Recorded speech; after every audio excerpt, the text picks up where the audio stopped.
Guru ASN mendapatkan tambahan kesejahteraan sebesar 1 kali gaji pokok.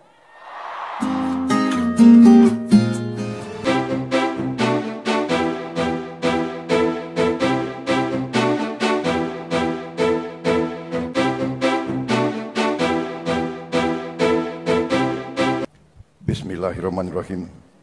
Assalamualaikum warahmatullahi wabarakatuh. Salam sejahtera bagi kita sekalian. Shalom, Om Swastiastu, Namo Buddhaya, salam kebajikan. Saudara-saudara sekalian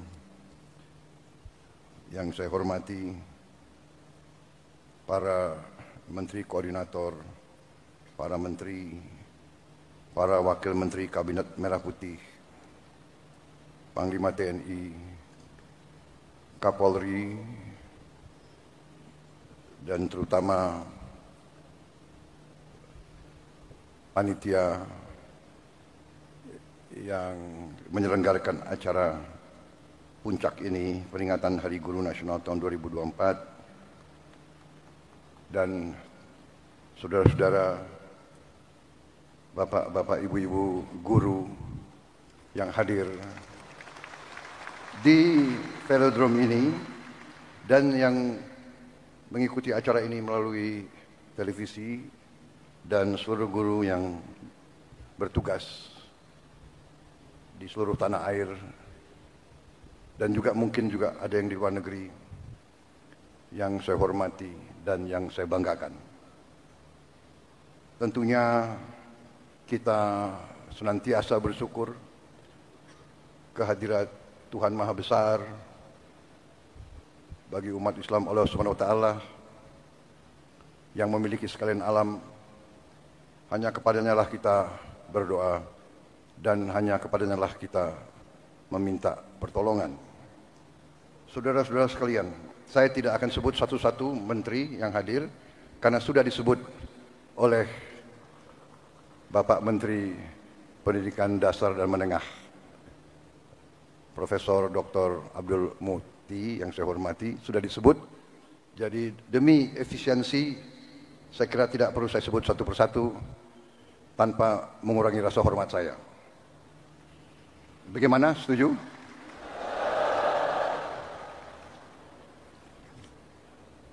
Saudara-saudara sekalian, pertama terima kasih atas undangan ini. Sebenarnya saya dapat undangan juga untuk menghadiri peringatan Hari Kemerdekaan negara tetangga kita. Tetapi karena bagi saya, guru adalah kunci bagi kebangkitan bangsa Indonesia.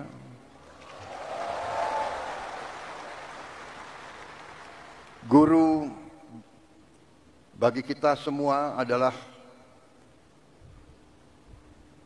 tonggak berdirinya sebuah negara. Negara yang berhasil adalah negara yang pendidikannya berhasil. Negara hanya bisa makmur manakala pendidikan negara itu berhasil. Dan kunci keberhasilan bagi pendidikan adalah para guru. Untuk itu, saya memilih hadir di sini, di tengah para guru.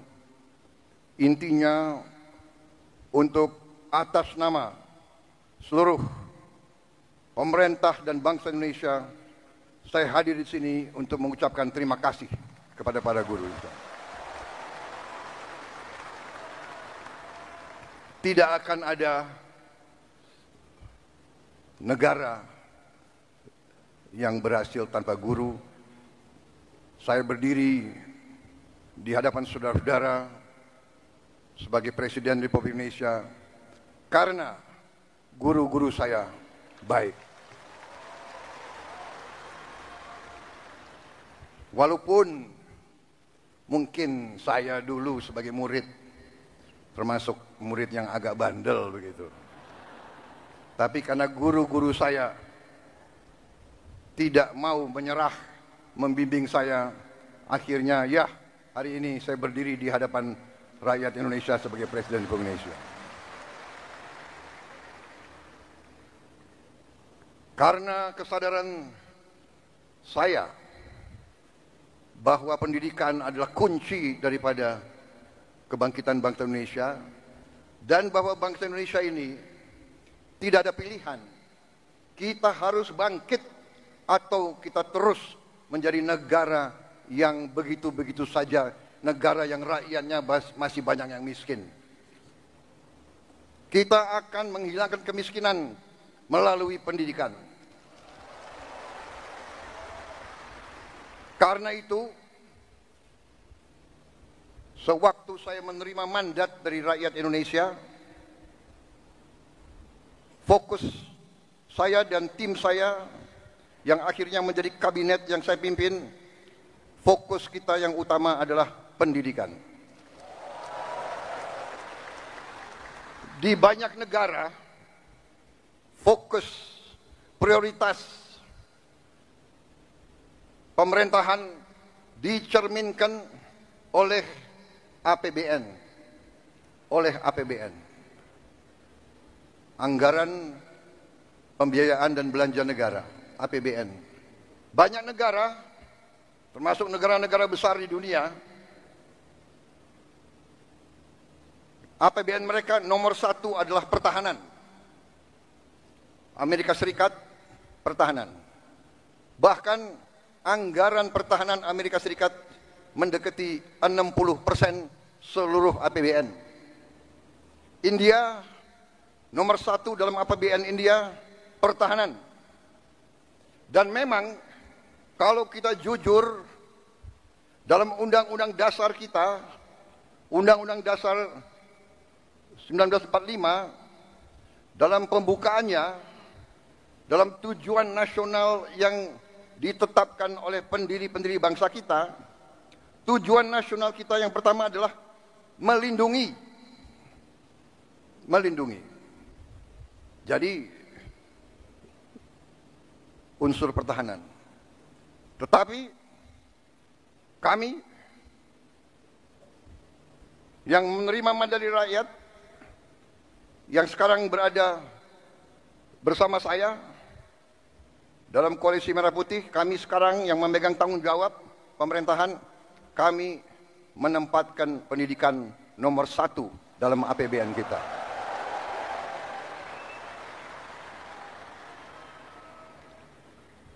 Dan tidak tanggung-tanggung, saya kira pertama kali dalam sejarah Indonesia alokasi pendidikan dalam APBN tahun 2025 adalah yang tertinggi sepanjang sejarah Republik Indonesia. Saudara-saudara sekalian, walaupun demikian, tekad kami, komitmen kami, kesadaran kami bahwa pendidikan adalah yang harus kita tingkatkan.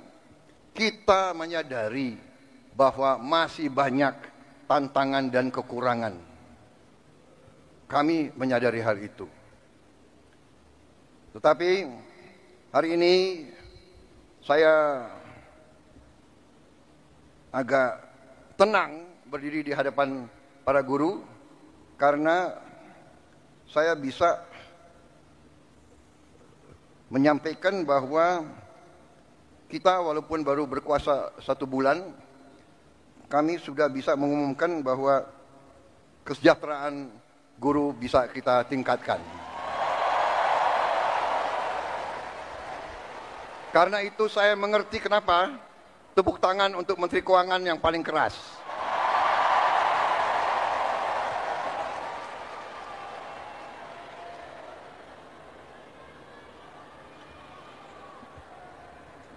Kita telah meningkatkan anggaran untuk meningkatkan kesejahteraan guru ASN yang berstatus PNS dan P3K serta guru-guru non-ASN.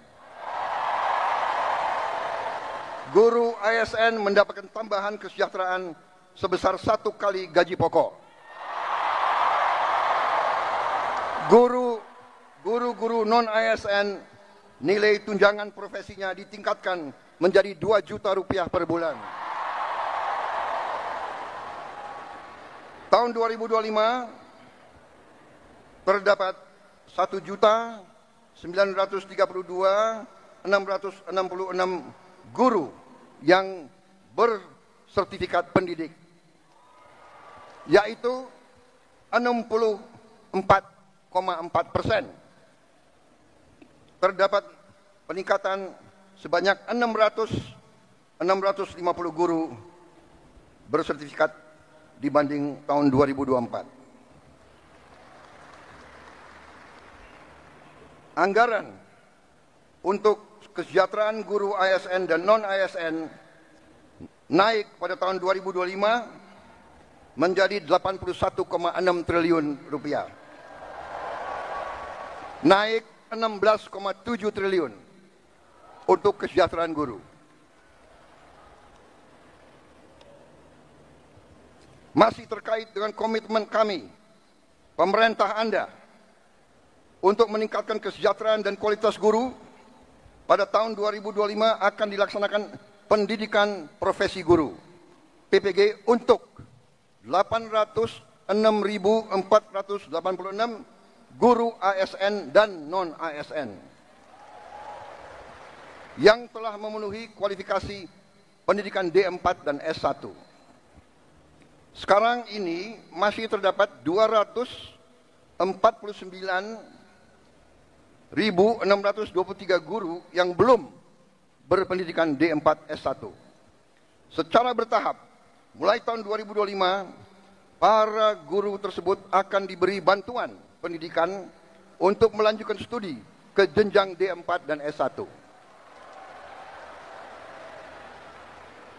Pemerintah juga sedang membahas usaha meningkatkan kesejahteraan guru-guru non-ASN yang belum mendapatkan sertifikasi melalui bantuan cash transfer yang besaran dan jumlah penerimanya akan disampaikan pada tahun 2025. Sekarang oleh Badan Pusat Statistik sedang dihitung dan dicari baik nama dan alamat persis siapa yang berhak menerima manfaat tersebut.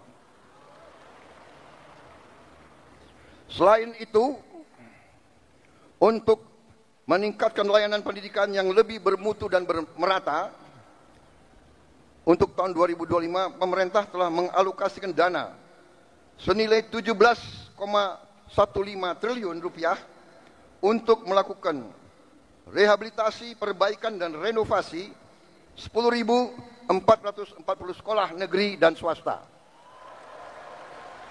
Dan dana ini akan dikirim langsung ke sekolah-sekolah. Cash transfer. Dan nanti sekolah-sekolah akan melakukan swakelola, sehingga nilai bantuan tersebut lebih bermanfaat. Oleh daerah itu, oleh desa itu, oleh kecamatan itu bisa membeli bahan-bahan dari daerah tersebut, pekerja-pekerjanya dari daerah tersebut, bisa gotong royong, nilai itu bisa lebih bermanfaat dan lebih berhasil untuk dirasakan oleh siswa, guru, dan rakyat setempat.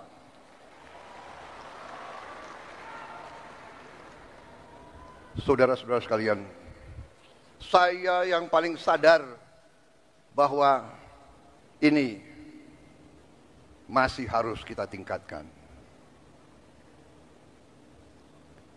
Bukan 10.000 rumah, bukan 10.000 sekolah yang kita perlu perbaiki. Kita punya 330.000 sekolah lebih. Jadi pekerjaan kita tidak ringan. Tapi kita bertekad untuk bekerja keras. Kita bertekad setiap rupiah milik rakyat Indonesia harus dinikmati oleh rakyat Indonesia.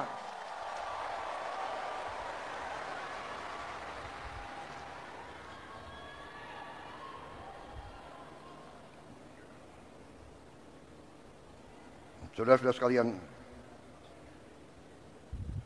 negara kita, saya sudah pelajari, kekayaan kita besar.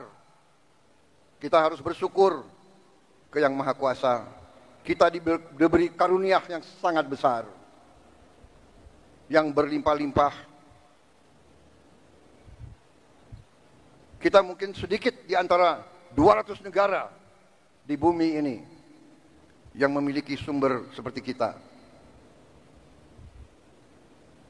Karena itu, saya percaya dan yakin, apabila kita nanti, pemerintah ini, melanjutkan apa yang sudah dirintis oleh pendahulu-pendahulu kita.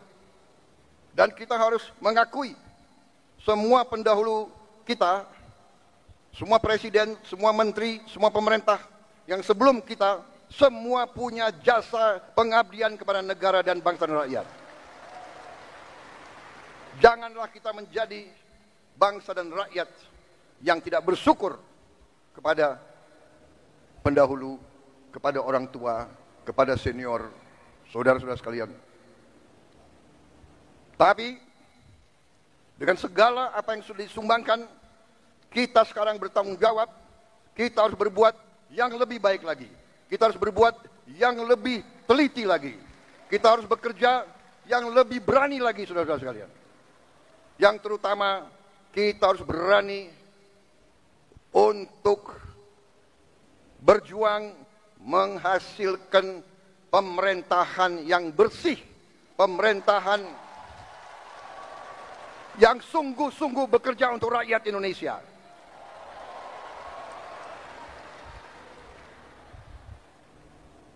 Kebocoran dari korupsi,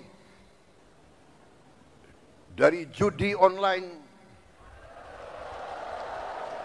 dari penyelundupan, dari segala macam manipulasi, segala macam bentuk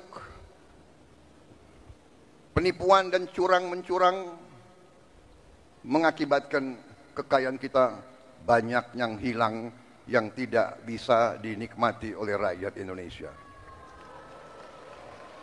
Ini yang kita bertekad memperbaiki, dan saya sudah lihat angka-angkanya, dan saya sudah bekerja keras dengan para menteri. Kita punya strategi, kita yakin kita akan memperbaiki hal ini, saudara sekalian.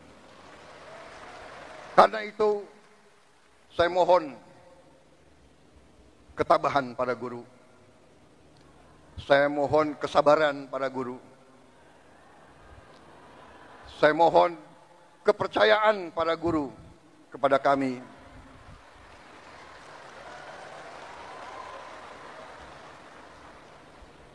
Salah satu bentuk daripada strategi kami adalah memberi makan bergizi untuk semua anak-anak Indonesia. Untuk semua anak-anak Indonesia dan ibu-ibu yang hamil. Waktu saya canangkan program ini, saya diejek, saya ditertawakan, saya dibilang saya ini setengah gila, atau mungkin sudah gila. Mana mungkin kasih makan ke semua anak Indonesia? Mana mungkin? Saya katakan mungkin dan akan.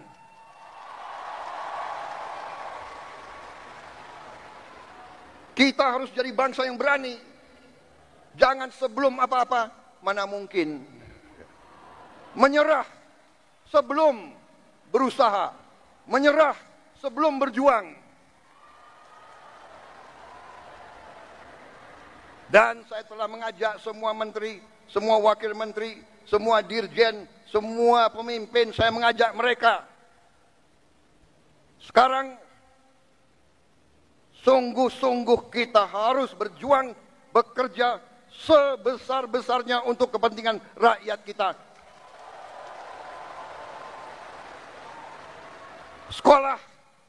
Sekolah, menurut keyakinan saya, sekolah adalah pusat pembangunan nasional, saudara-saudara sekalian. Sekolah di tiap desa, sekolah di tiap kecamatan, sekolah di setiap kabupaten, inilah pusat pembangunan nasional, saudara-saudara sekalian. Karena itu sekolah harus bagus, sekolah harus bagus, harus bersih, harus baik. Tidak boleh ada sekolah yang atapnya runtuh. Tidak boleh ada sekolah yang tidak ada WC untuk anak-anaknya.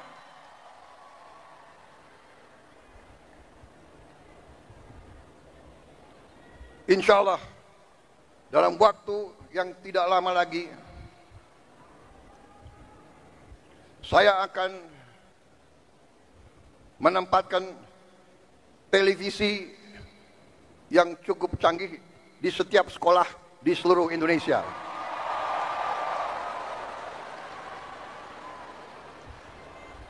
Dari layar televisi yang ini kita akan siarkan pelajaran-pelajaran, semua ilmu yang diperlukan, sehingga tidak ada sekolah yang di daerah terpencil, tidak ada sekolah di mana gurunya kurang, yang tidak bisa menerima pelajaran yang terbaik untuk seluruh anak-anaknya. Saya minta sabar, tunggulah kurang lebih 3-4 bulan lagi.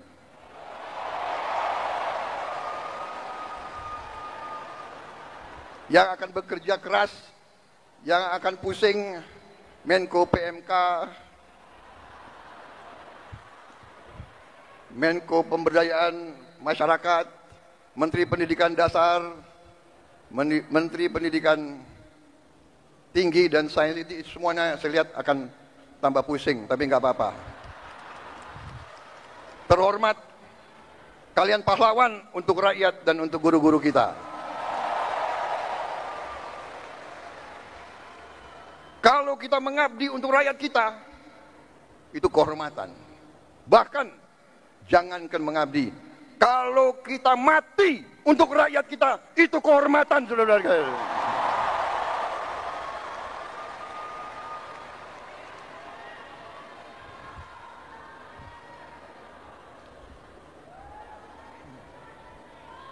Para guru yang saya hormati,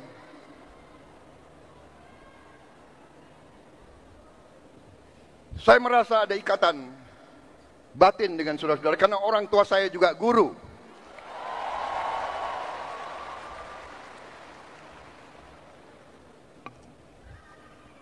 Mungkin karena orang tua saya guru, ya dia sudah mencuci otak saya bahwa guru itu benar-benar adalah pelopor dan pahlawan pembangunan bangsa Indonesia. Kita hormati pahlawan-pahlawan seperti Bung Karno, Bung Hatta, Syahrir, dan sebagainya semua. Tapi sebelum itu ada Ki Hajar Dewantara. Ada kiai-kiai besar menjadi guru di pesantren-pesantren yang menanamkan nilai berjuang, nilai mengabdi, nilai membela tanah air, nilai membela kebenaran, keadilan, dan kejujuran, nilai membela kehormatan dan kedaulatan bangsa. Kita juga mengenal, memang perang kemerdekaan kita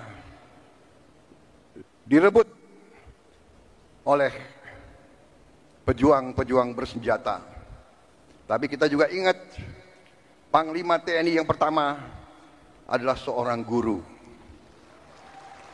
Panglima TNI pertama adalah kepala SMA Muhammadiyah di Purwokerto. Dan begitu banyak lagi tokoh-tokoh kita, pejuang-pejuang adalah guru-guru, profesor-profesor, dokter-dokter. Karena itulah hari ini saya terima kasih undangan ini, kehormatan bagi saya, dan saya di sini memiliki suatu niat hanya satu yang utama, yang paling penting saya ingin lakukan pada kesempatan ini. Saya ingin menyampaikan terima kasih dan penghargaan yang sebesar-besarnya untuk para guru di seluruh Indonesia.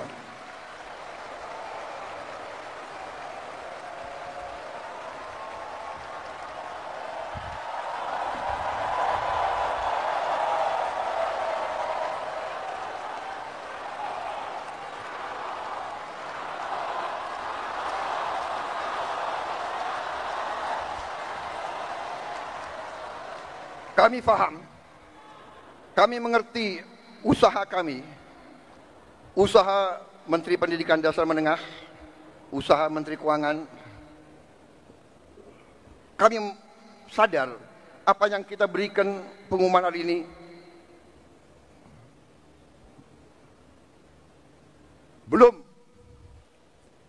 belum yang saudara-saudara perlukan.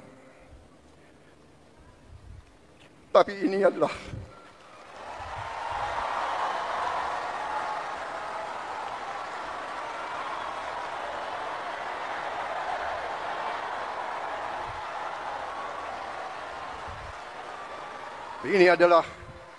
upaya kami, dan ini akan kami upayakan terus.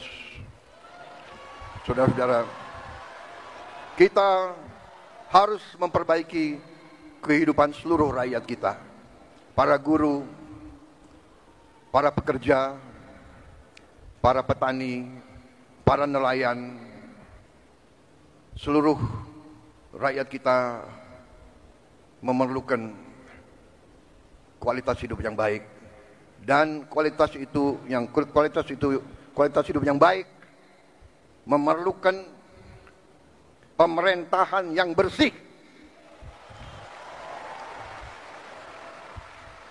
Saya memberi peringatan, korupsi harus berhenti di Republik Indonesia.